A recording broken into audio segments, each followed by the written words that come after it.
Hello, everybody. Welcome to the Teach Different podcast. We have an awesome episode today from a quote from Audre Lorde, which is really, really deep and profound civil rights activist from the 1970s. And we have a lovely guest here from Swaziland in Africa. And Thandeka is her name, and she's going to be introducing herself in a moment. Mathematics major, very interested in conversations and systems thinking. So her brain fits beautifully into this method that we've started here, the Teach Different method, which, as if you've tried this before, involves that profound quote, which we'll start with. And then we're going to look at the claim of the quote, try to interpret it, say what it means to us, right? Sharing our personal stories that give evidence behind the truth of what this author is trying to say. And then we're going to disagree with it. We're going to go to the counterclaim and try to see the world from a different perspective. Again, using our personal experiences as evidence, and we like to bring in historical examples if that fits, or really anything. The key is you're thinking and providing reasoning behind your opinions, and you're learning to think in a broad way, and that's what the method is about. And then those questions are inevitably going to arise when there's a tension between a claim and a counterclaim. We need to resolve our opinion. What do we really believe? And often that includes asking those really good questions. So we're going to try those as well. All right, here we go. Here's the quote. And then our guest will weigh in on it first after giving a short introduction about, who she is and where she comes from and what she values. All right.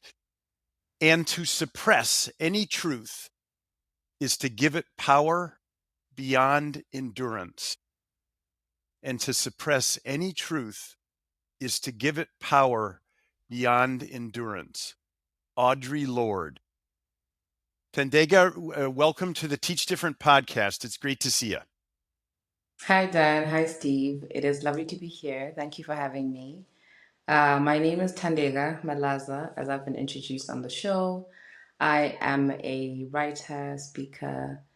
I laugh a lot when I call myself a mathematician because if you had met me 2 years ago, I would have told you to please just keep it to yourself. But yes, a mathematician as well.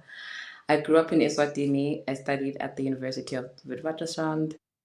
And I enjoy conversations around social justice because I think it's important that we reflect on the human condition and what we stand for. So, just to give in maybe a first thought and a first sort of way into the conversation about this quote by Audre Lorde, I think the first thing that comes to mind is what is truth? And when we think about truth on a definitive lens, usually it's a clear what can I say, statement and deliverance of things that happened or things that are known. And I think that then when we suppress these things that are actual representations of what happened, then we give them truth beyond, like power beyond endurance. So what that looks like is when you think about power, then is you think about impact and the ability to change things. And change can be negative and positive. So I think what comes to mind really is we have a responsibility to know what the truth is, and perhaps we also have a responsibility to always stand by it. So those are my initial thoughts around it. I agree. Always stand by it. This is taking a side, and to suppress any truth is to give it power beyond endurance. It's taking the side of if you try to cover up truth, it will be revealed. And it will have probably more power or as much as it did when it was being covered up. It's quite a statement. And again, I agree. It seems like it's positive or negative truth.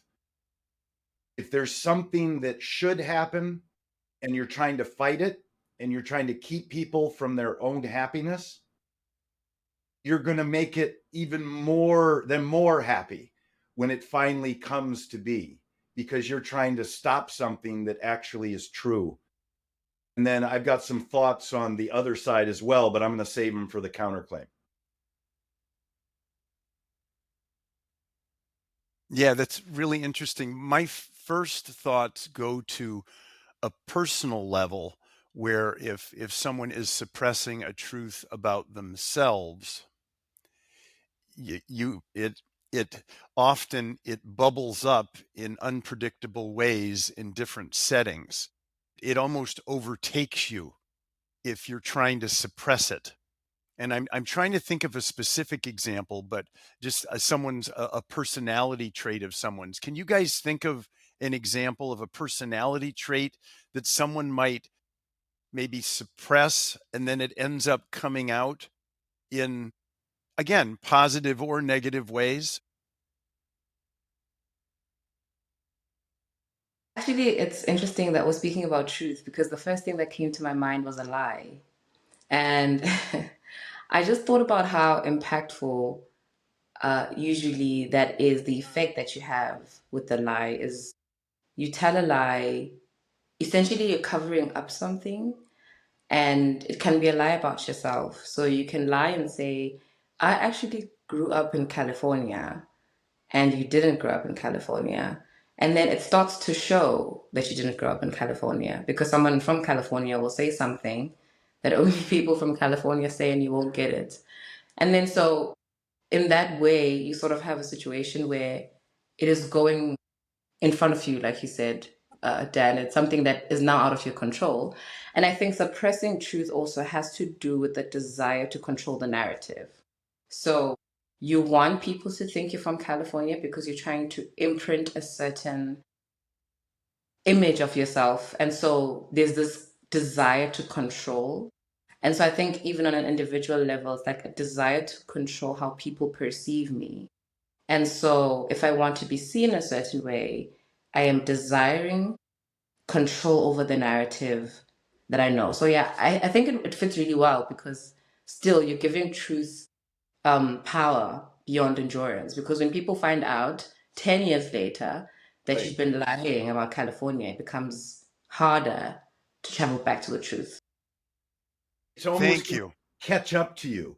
It will catch up to you eventually. People will look at you and say, that person, they're always trying to be something and say they're something, but they're chasing their own tail. You can just sense it in certain people. They're trying to control too much, right? Whereas people who are comfortable with the truth, who aren't suppressing it, seem like they're in a peace zone. They're in a natural, comfortable space where there's just a credibility you feel in them.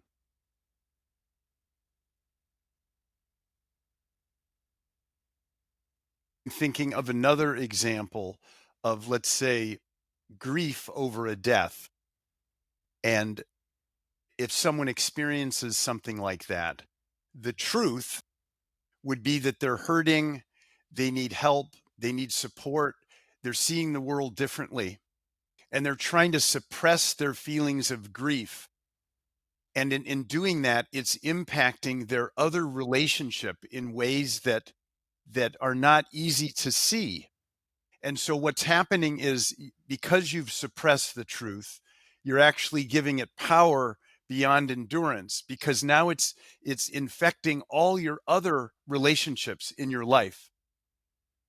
A really good example. It's going to make you afraid, maybe, of losing the person that you're talking to.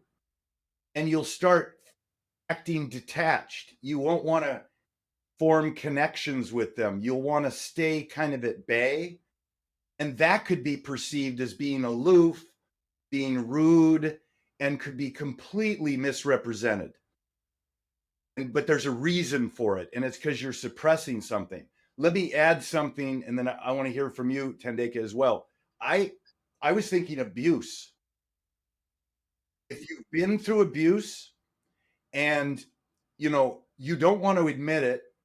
You don't want to talk about it. You want to try to get over it without having to deal with it directly, whatever that means. Guess what happens in some cases?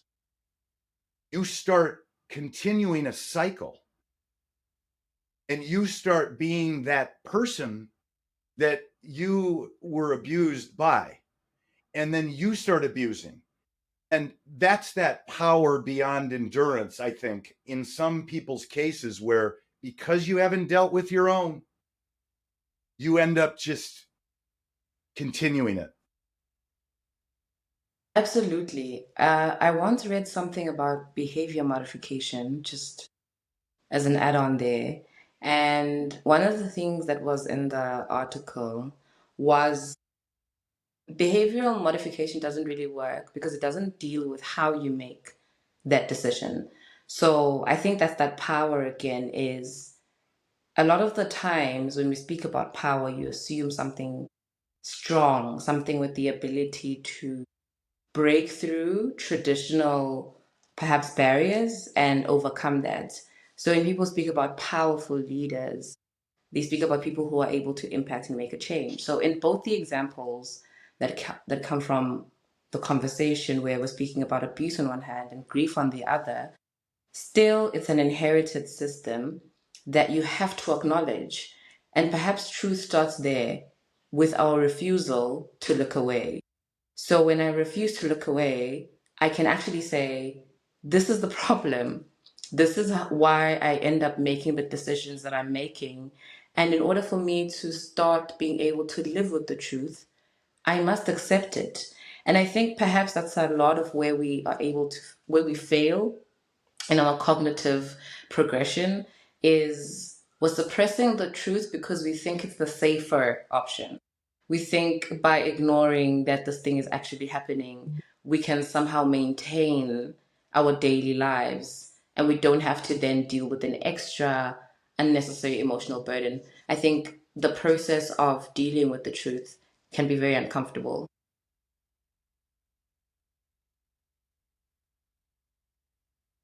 And I don't know if you guys have any thoughts on that, like the comfort of a lie versus the bravery of accepting the truth. There's at least a perceived comfort when you do it. You feel like you're protecting yourself and you're covering something up and nobody knows, right? You have your own world and you have your outer skin and you're safe. You think you're safe when you first do it. But if you're holding something, if you're suppressing the truth, it is manifesting within you, whether you know it or not. It is impacting your life and the relationships you're having with other people. You just don't see it. Counterclaim.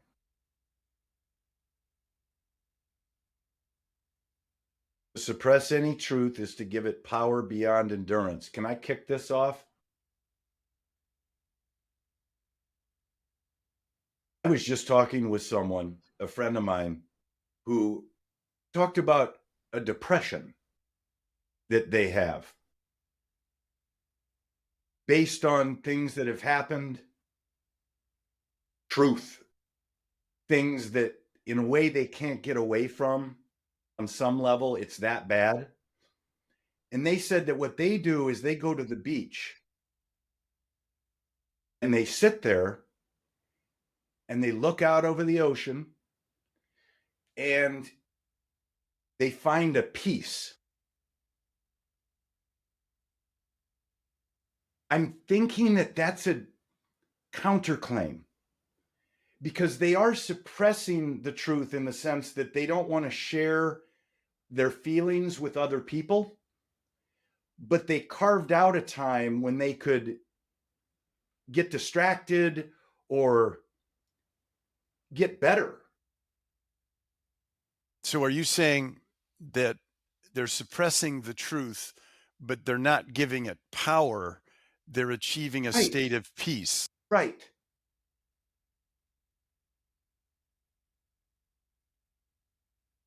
I don't know. What do you think? Is that a good counterclaim? Is there a way to, I guess this is an essential question. Is there a way to suppress the truth and not give the truth power? I think I was about to say that that made me think a lot. And I think what I've come to is the intention of suppression. And I think that's interesting. The intention, the intention of suppression. Yes. So, like your friend wanted to deal with something, but they had acknowledged it. So they were aware that there's a problem here, but I can't talk about it to Steve yet. I can't articulate the problem out loud. And perhaps I'm suppressing it for my own greater good. And perhaps the power, maybe there is no power there. I think the intention for suppression is where I think maybe I'd like for us to explore. Unless, of course, there is a positive benefit to suppression outside of power. Perhaps suppressing the truth can give you peace. I don't know. I don't know how far your thoughts go there, Dan. I'm still thinking on this. I heard everything you said and what Steve said.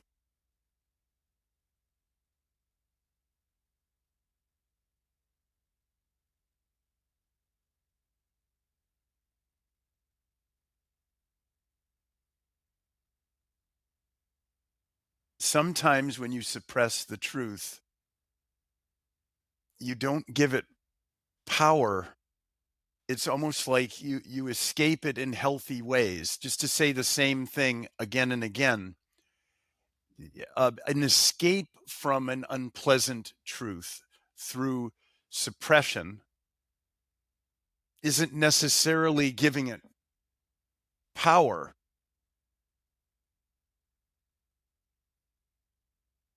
Showing its weakness. You're showing that it doesn't have control over you. Quick example, if you're depressed and you know that if you're around other people, guess what's going to happen? You're going to make them depressed. You're going to be negative Nelly. You're not going to help them. You're not going to help you. So you do it. You suppress it. And you make off on your own. You protect other people. I don't think that's giving truth, your depression, a power. I think that that is being in control of your state. That maybe you can't get yourself better overnight, but you can acknowledge who you are and the fact that if you stay around other people right now, you're going to make it worse for everybody. So you are acknowledging the truth in a way.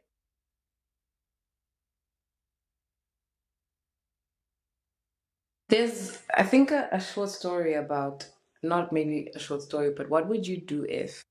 So maybe if you're in the middle of a war and the people that are causing the war in your country come knocking at your door and they say, hey, we're here and we're looking for Steve.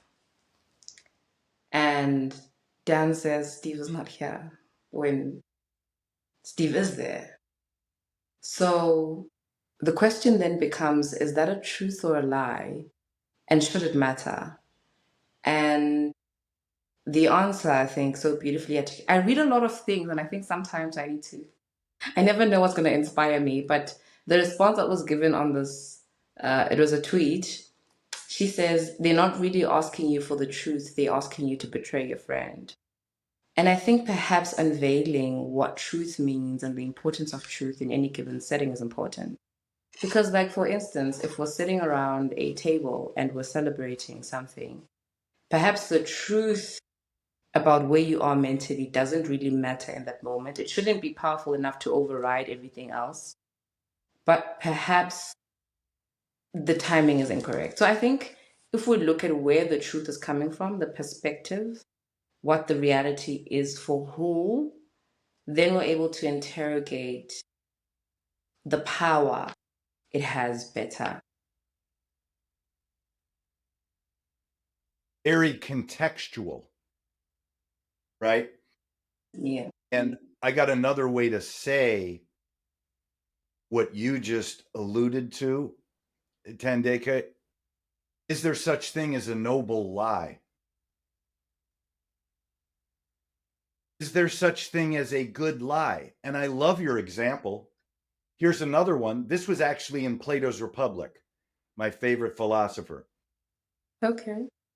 talking about if your friend owned a gun or a weapon of some type, and they returned to your house intoxicated or not of sound mind, and they asked you where it was, and you knew where it was,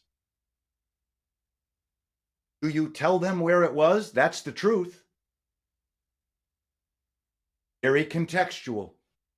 I'd say you could argue that you've understood the situation.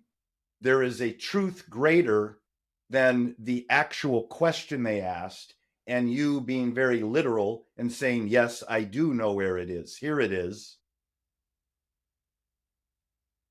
There's a much bigger context there that you have to consider.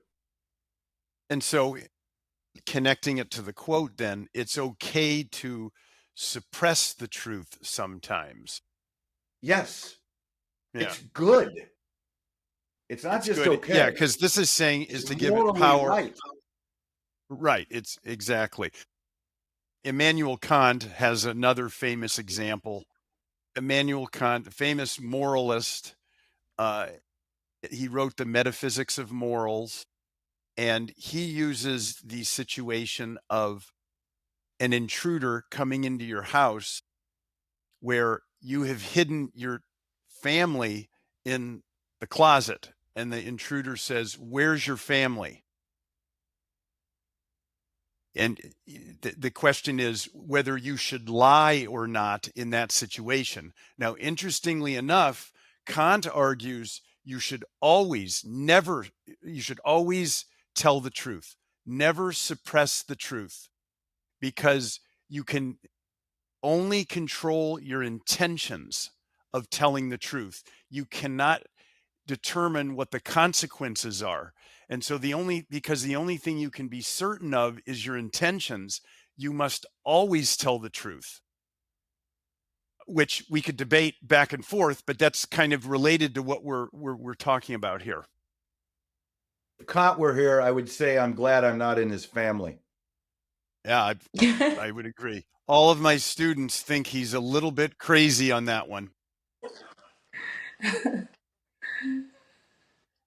That is hilarious. Oh, I don't know. Yeah. So go ahead. Go ahead. No, I was just about to say that it's interesting because when you think about suppressing the truth, a lot of the time we just think truth is good, and truth is not always good. It's not always good for someone to know something at a particular point in time. But I also think that we run the danger here of weaponization of that statement. And I think we go back again to what philosophy is always about, is testing the conditionality. To say, even if it's argued that you cannot control the outcome, in some instances, are you able to choose for yourself whether you tell the truth or not? Because it's very difficult to say my family's in the closet when someone's carrying a weapon and you have no idea what the intentions are with the weapon. So I guess though you also run the risk that maybe they're there to save your family, and you lying about where your family is might mean you're putting them in even a greater precarious situation because of the limit of truth. So I think we don't know everything. And I think that's why sometimes we struggle so much, because we think that the knowledge we have allows us to be absolute and know the difference between good and bad and pass judgment, when in truth we can barely see past our noses. And this continuous interrogation of what truth is expands our minds. You know, my mind is being expanded right now. So I think to suppress any truth is to give it power beyond endurance, is a huge statement that I think we've been trying to break apart like an elephant. But it's interesting. There's a lot to this. You made me think of, I guess I'm flipping back to the claim, but I don't know where this is flipping actually, because you can acknowledge that lying, not telling the truth, is appropriate in some settings, and it can save people and keep people safe that you care about, and it can actually be the morally right thing to do. You know, so don't think you have to tell the truth all the time. Okay, let's be contextual, right? But then there are people that will take that literally and say, I'm never going to tell the truth. I'm going to make up whatever I need to make up at any point. I'm going to create my own reality. And that reality is going to be repeated again and again. I'm going to give the same lie again and again and again. I'm going to make truth. I don't know.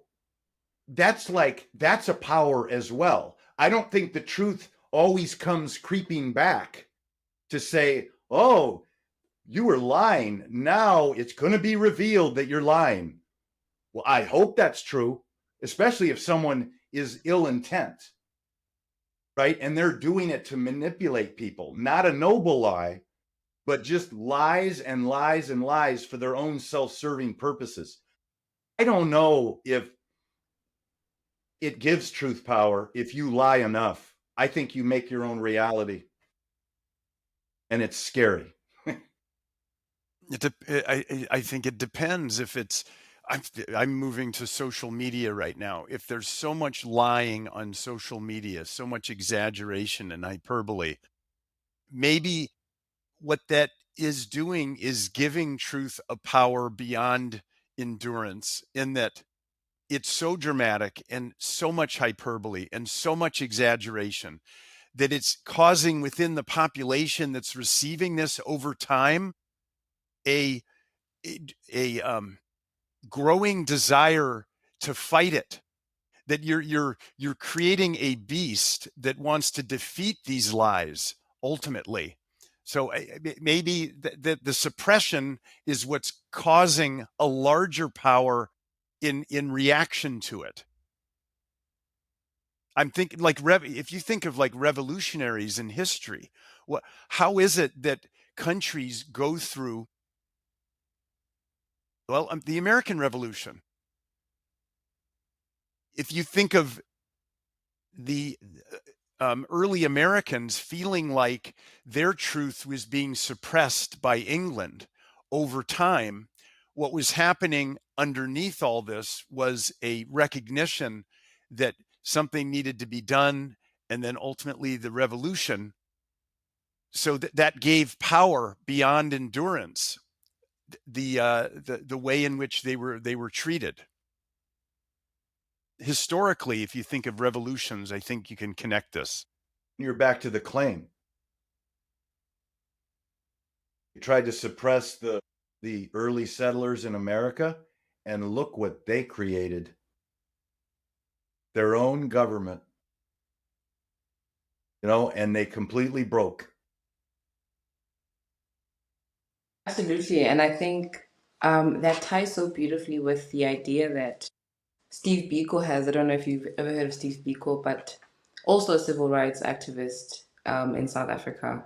So this idea of you might be able to kill the revolutionary, but you can never kill an idea whose time has arrived. So that's the truth, you know. And if you think about Newton's laws of physics, to say that for every force, there must be an equal and opposite reaction to that force.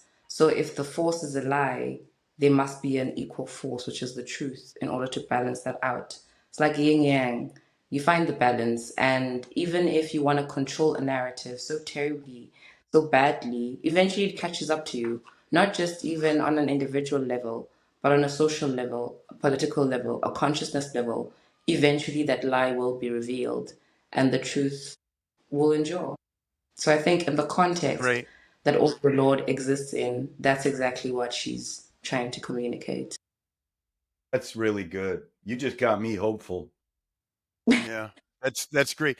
I have to do another historical example in I American was going to do history one too. with American slavery. You think of the absolute suppression of truth, of the dehumanizing nature of slavery over time led to things like the Underground Railroad. That the suppression of the truth led to a power, a resistance, a movement that was so strong in light of the injustices. This could be a great quote in a U.S. history class. You know what the Underground Railroad is, Thandeka? I've seen reference to it in Harriet Tubman's film. There you go. So it was a network that was established in different states to hide runaway slaves, right? And what a great example, Dan, with African Americans. I mean, if you want to think about justice and the lie that started, what the truth would look like someday, I would say the truth will look like African Americans in leadership of this country. Is there a better sense of justice? Formerly demeaned as human beings, now they're relied on to take the society forward. And we have to talk about Nelson Mandela if you want to talk about my goodness, 26 years in prison or what have you. Think of him putting, his fist up when he got out, and that truth that was suppressed. I mean, that gave him power. That's another example. I absolutely agree. I'm also reading, sorry, Thomas Sankara, and one of the things that um, he alludes to is how lies will make people make decisions that don't serve the interests of many. So, for instance, if you tell a narrative in a certain specific way and you are responsible for that narrative and there's a trust in you to deliver that narrative and you contort it in a way, you're responsible for the decisions that people make based on the integrity of your word. And I think what starts revolutions and what starts resistance movements is the lie of, resources, the lie of considering me as another human, the lie of, it's as if you're saying one thing, but you're treating me in a very different way. And then I have to interrogate then the distance between the two to find that maybe you're actually lying to me. And because you're lying to me and there's so much injustice, I feel as though I have to react. And that reaction is what then is going to expose my narrative to make yours less powerful, you know. You gave me your power by mistreating me. Now I have it. Essential questions. I already threw a couple out. Uh, noble lie. Is there an appropriate time for noble lies? That was one of them. How do I know when I should suppress the truth? Should That's I good. suppress? Should I ever suppress the truth? There's so many variations of that.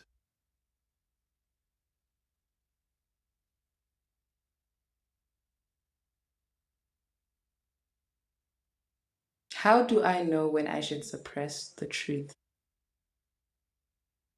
Love it. Yeah, that is a very powerful question. I think that's a question that we can sit in a good 10 minutes of silence trying to unpack. Someone else can say, whenever I feel as though my autonomy is threatened, then I should lie. But also, perhaps it also goes back to values. What do I value the most? And if I value something, then I will lie for it. And is that lie sustainable? Maybe it doesn't have to be. Maybe it just has to get me out of a quick fix. So I think if you gave us enough time to come up with a metric, we probably would. But also, it's so tricky because lies, like we said, are so linked to wanting to control a narrative. So perhaps knowing the intent of that lie, why are you telling this lie? Are you telling this lie to protect your children, your students? Then sure, then maybe that's a good lie. But are you telling this lie so you can get away with stealing $20 and not telling anyone? Then you should probably tell the truth. So I think it's a bit of a slippery slope because someone can say they were just protecting themselves by lying about that, but also what are the limits then? So it's a very swing, I think. I love how you said that.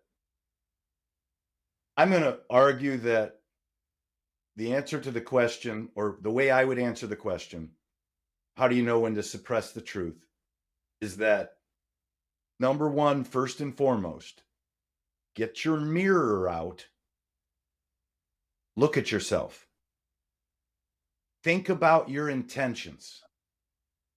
Number one, if you're good and you're honest, be fine. You can suppress the truth. Tell the lie you need to tell. But if you're, looking for $20 or want to do this or that, and it's just kind of a selfish thing, you got to check yourself.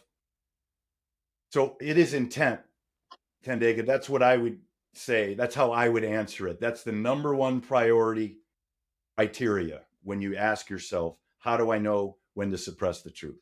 And then you have to dig even deeper, which we don't have to answer now, and say, what is the right intention to have? Because there's all kinds of intentions, and you'd have to compare those on a continuum as well. I'm But we teaching don't ethics. have time for that. No, I know.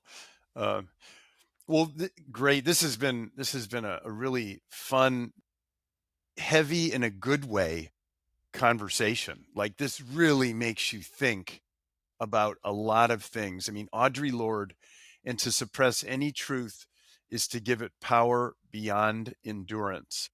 Well, we endured this conversation. It wasn't easy, but we endured it.